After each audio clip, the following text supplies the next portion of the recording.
موت کا وقت مقرر کیا جاتا ہے، یہ حجت کا انتظام ہے۔ تو جو حجت کائنات کا نظام نہیں بگڑنے دیتی، وہ اپنے جسم کا نظام کیسے بگڑنے دے گی؟ اگرچہ یہ وقت ایسی کسی بحث کے چھیڑنے کا نہیں ہے، لیکن پھر بھی توجہ چاہتا ہوں۔ زندگی کیا ہے؟ عناصر میں ظہور ترکیب۔ موت کیا ہے؟ انہی اجزاء کا پریشان ہونا۔ حالانکہ مذہب اہل بیت میں، اب یہ دنیا والے کہتے ہیں کہ ہم 4 عناصر سے بنے، یعنی زندگی جو ہے وہ 4 عناصر سے ظہور پذیر ہوتی ہے۔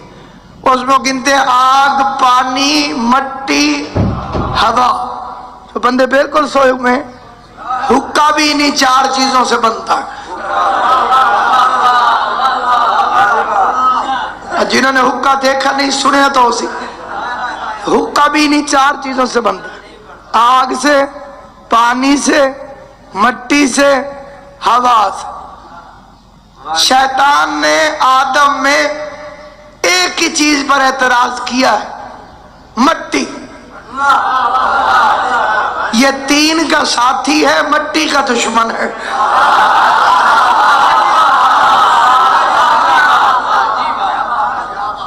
شیطان کی نشانی سمجھ میں آئی؟ اس کا اعتراض آگ پر نہیں ہے، پانی پر نہیں ہے، ہوا پر نہیں ہے۔ اس نے کہا خلقتنی من نار و خلقتہ من طین، میں آگ سے بنا ہوں، یہ مٹی سے بنا۔ اللہ نے اس کی عبادتوں کو ضائع کر کے لعنت کا توق گلے میں ڈال کے اصول بنا دیا۔ جب میں تراب کے منکر کو معاف نہیں کرتا تو ابو تراب کے منکر کو کیسے معاف کرتا؟ اعلان ولایت علی کے بعد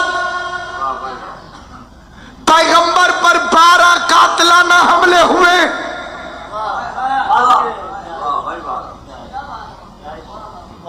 12 قاتلانہ حملے اعلان غدیر کے بعد، کہ ہم تو مسلمان ہی اسی لیے ہوئے تھے کہ بادشاہ بنے، اور تو تاج علی کے سر پہ رکھ گیا۔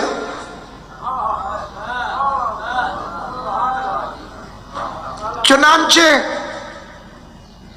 پہلا حملہ ہے، قاتلانہ حملہ ہے پیغمبر پر، جس کا نام ہے تاریخ میں واقع عقبہ۔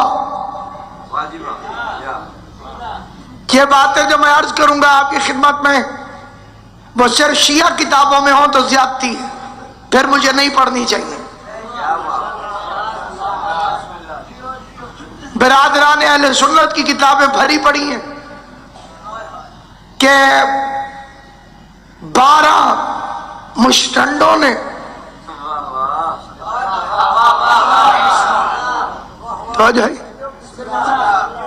ارادہ کیا کہ پیغمبر کو پہاڑی پر اونٹ سے اترتے ہوئے قتل کر دیا۔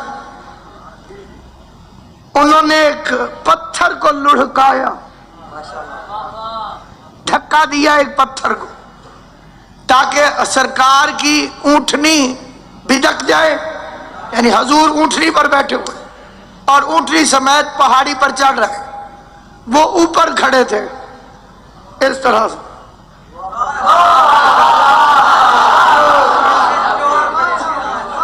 اور انہوں نے اوپر سے پتھر کو، آج تک ڈاکو ایسے کھڑے ہوتے، اور پتھر کو لڑکایا۔ اچانک بجلی چمکی،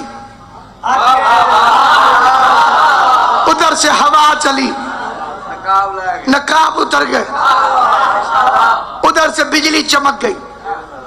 پیغمبر نے ایک صحابی کو ان کے چہرے دکھائے۔ نبی وہ نہیں ہوتا جسے صرف روشنی میں نظر آئے، نبی وہ نہیں ہوتا جسے صرف روشنی میں نظر آئے۔ نبی کو اندھیرے میں بھی پتا تھا کہ یہ کون ہے، لیکن ایک صحابی کو وہ چہرے دکھائے۔ میں ایک پکی نشانی تمہیں بتانا چاہتا ہوں، اور میری منت ہے کہ ان آدھی جاگتی اور آدھی سوئی آنکھوں سے یہ بندے کا نام اگر کسی کا حافظہ ساتھ نہیں دیتا وہ کاغذ پین سے لکھ لے گا تاکہ اسے یہ نام یاد رہے، اور وہ نام لکھ کے اپنے پاس رکھ لے، اور اگر کوئی نام یاد رکھ سکے تو وہ یہ نام یاد رکھ لے۔ یہ میرے سامنے علم عباس ہے، میں تو جھوٹی بات کروں گا نہیں، جتنے بندے سننے ہیں وہ اس کو اچھی طرح سے سن لیں۔ اپنے کسی بھی پڑھے لکھے غیر شیعہ مولوی سے پوچھنا کہ رازدار رسول کون ہے،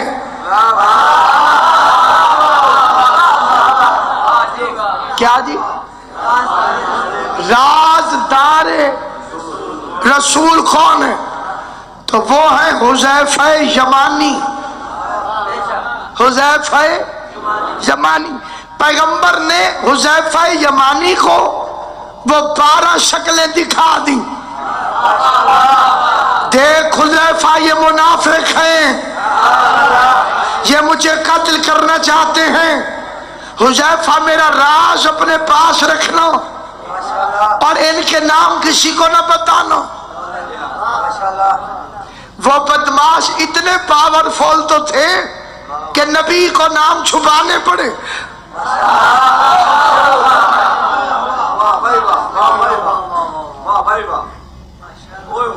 اتنے پاورفل تھے وہ منافق کہ احمد مختار کو، سید ابرار کو ان کے نام چھپانے پڑے۔ برادران اہل سنت بھی مانتے ہیں کہ حذیفہ رازدار رسول ہے۔ صبح پیغمبر نے تقریر کی، بڑے عزت مآب حضرات تشریف فرمائے، بالخصوص ہمارے کمانڈر صاحب بیٹھے ہوئے ہیں مختار فوج کے، تحریک کے، میں بڑی توجہ چاہتے ہوئے ایک فکرہ کہنا چاہتا ہوں۔ پیغمبر نے صبح تقریر کی اور آقا نامدار نے اس تقریر میں فرمایا رات میرے قتل کی سازش کی گئی تھی اور 12 لوگوں نے مجھے مارنے کا منصوبہ بنایا تھا، اللہ نے مجھے بچا لیا۔ وہ 12 لوگ اس مجمع میں موجود ہیں، امام زمان آپ کو سلامت رکھے۔ میرے بھائی نے مقصد کو سمجھا، وہ 12 لوگ اس مجمع میں موجود ہیں اور یہ جنت میں ایسے نہیں جا سکتے جیسے اونٹ سوئی کے نکے سے نہیں گزر سکتا۔ اللہ پر یہ حدیث آپ کو صحیح بخاری میں بھی ملے گی کہ یہ 12 لوگ جنت میں ایسے نہیں جا سکتے جیسے اونٹ سوئی کے نکے سے نہیں گزر سکتا۔ مثال اس معاشرے میں بڑی ضروری چیز ہو گئی ہے۔ میں آپ کو ایک مثال دیتا ہوں، میں اعلان کروں حضرات، ابھی جب میں باشنا آ رہا تھا تو 2-3 آدمیوں نے رستے میں میری گاڑی روک کر مجھے قتل کرنے کی کوشش کی۔ وہ بندے اس مجلس میں موجود ہیں، ذاتی رشتہ داری تو ہے نہیں، تعلق ہے حسین ابن علی کی وجہ سے، تعلق ہے مولا علی کی ولایت کی وجہ سے۔ اس محبت میں کتنے لوگ ہوں گے جو اس مجمع سے کھڑے ہو جائیں گے۔ علامہ صاحب 200 بندے کتنے بیٹھے ہیں؟ آپ اس لیے کھڑے ہوں گے کیونکہ آپ کو مجھ سے محبت ہے۔ جس مجمع میں نبی نے تقریر کی تھی وہاں کوئی کھڑا نہ ہوا،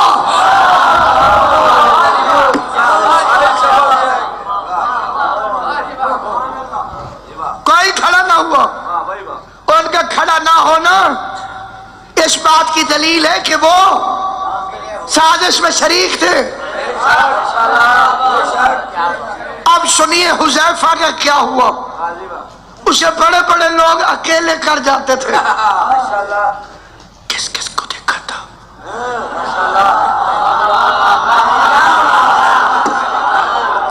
اب میں کیا کروں؟ تھوڑے ہونا بھی جرم ہے، اس لیے بندہ حقیقت پڑھ نہیں سکتا۔ ان میں سے ایک آدمی بادشاہ بن گیا،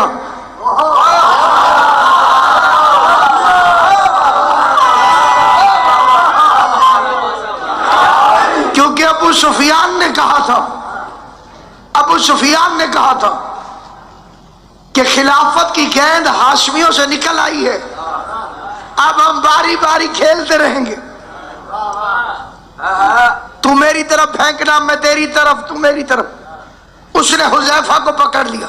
حذیفہ کون کون تھا؟ کے نام تجھے رسول نے بتائے تھے، تو نے کس کس کی شکل دیکھی تھی؟ حذیفہ نے کہا راز ہے، مجھے نبی نے منع کیا تھا، میں نے نام نہیں بتانے۔ بندے کو غصہ چڑھ گیا، غصہ بڑی بھیڑی چیز ہے، غصے میں اندر کی باتیں باہر نکل آتی ہیں۔ اس نے غصے میں آ کے حذیفہ کو دھکا دیا، اور دھکا دے کے کہا تو بتا یا نہ بتا، واللہ انا من المنافقین، اللہ کی قسم میں تو ان 12 بندوں میں شامل تھا۔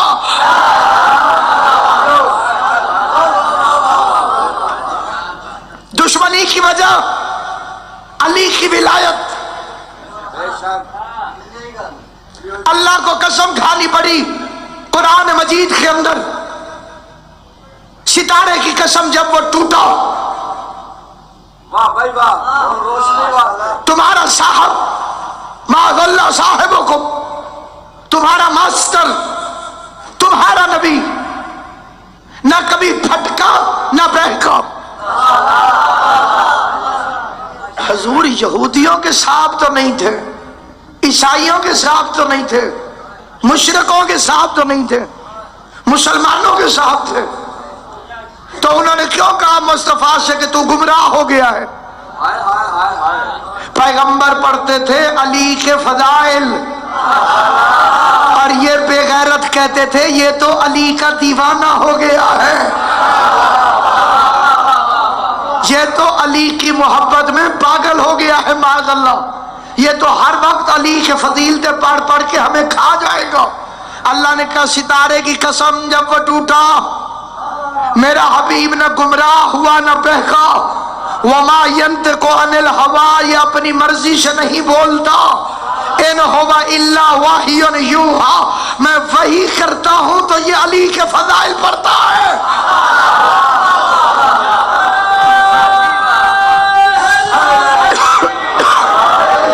جب میں وحی کرتا ہوں تب یہ علی کے فضائل پڑھتا ہوں، کیونکہ ایک پریشر گروپ بن چکا تھا، غدیر کے بعد بپھرے ہوئے منافقین متحد ہو چکے تھے۔ یہ چھوٹی جرات نہیں کہ نبی قلم مانگے اور وہ کہے نہیں دیتے،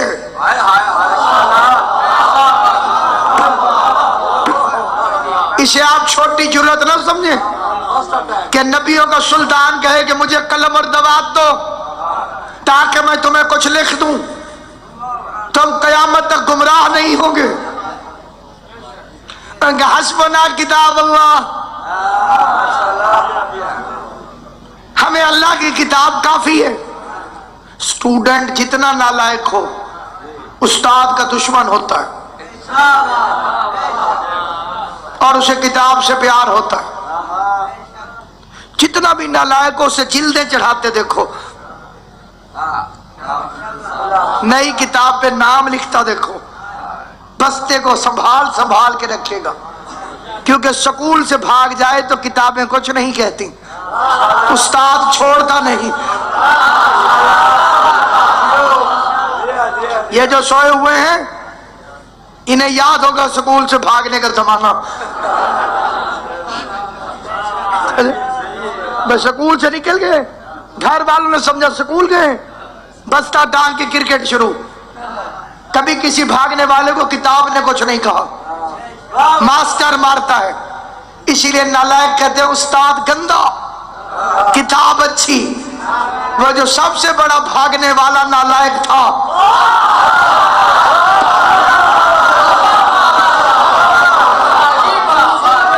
جو فرما رہی ہے نہیں، سب سے بڑا بھاگنے والا نالائق تھا. اس نے سب سے بڑے نبی کے سامنے کہا مجھے کتاب کافی ہے.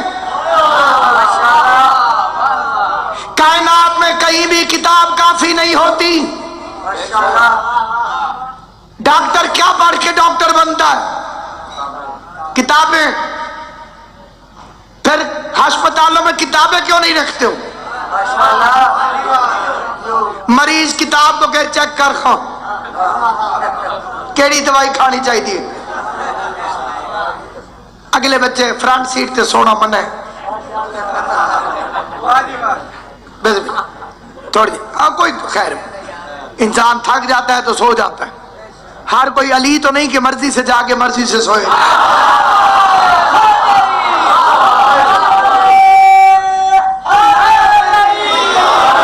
وہ جو کائنات میں کبھی نہیں سویا اس بادشاہ کا نام ہے علی. ایک رات سویا کہ ان شہریوں کی دلیلوں میں اضافہ نہ ہو جائے.